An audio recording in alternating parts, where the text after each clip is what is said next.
I don't really know who or where I am. I don't know when to push myself or when I've hit the limit. Most times it feels like my life is a sham and I just focus on the next 5 minutes. I don't look forwards, and heaven forbid I look behind, because with everything I've repressed, I'm afraid of what I'll find, and I'm afraid to look forwards because I never thought I would make it this far. But now that I have, it's as if I've raised the bar, and so I focus on nothing but what I need to do to survive. But I've been surviving my whole life. I never learned how to thrive. And now I'm trying to stand on my feet, and I'm afraid I'll fall on my face because every time I move forwards, I just can't keep the pace. And I am fighting harder than I ever have before because I know in this life there has got to be more. But in order for me to feel okay, I have to take 7 different pills a day. And my doctor's answer is more medication, and my mother's answer is more dedication. But medicated or not, I still don't know who I am.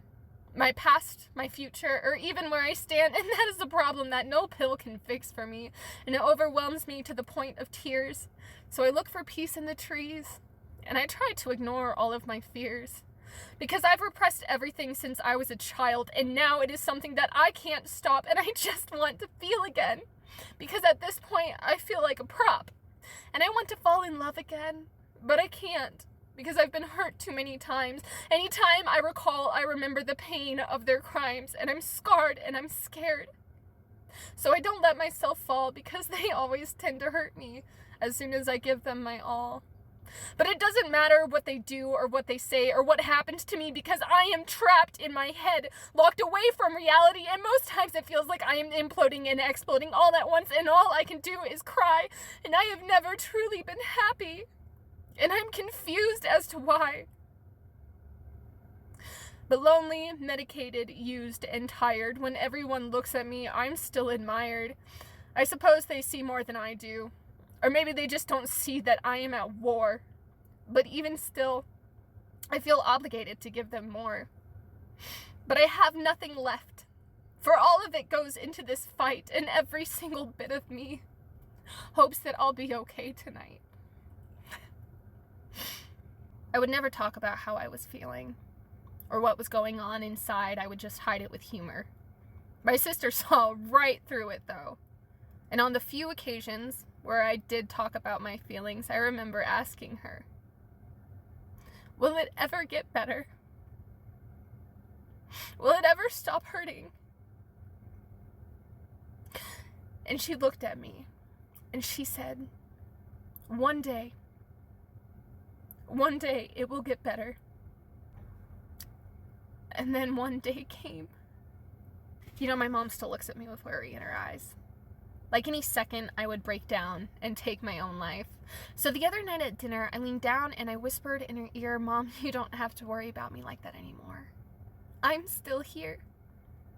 And the mountains look so much more beautiful, and the roads don't seem as long because only a few months ago, I thought that I'd be gone. And I find myself looking up in awe at the sky because only a few months ago, all I wanted was to die.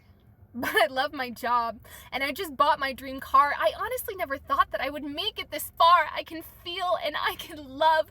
I am at peace with the ground beneath me and the skies above. Every day is a new adventure, and I embrace the unknown. And after 20 years, I finally come home.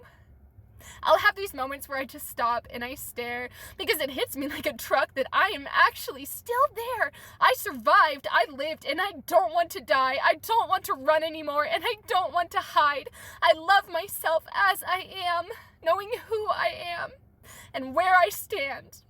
And this little world of mine that was so dark and so cold is now so beautiful, and the colors are so bold.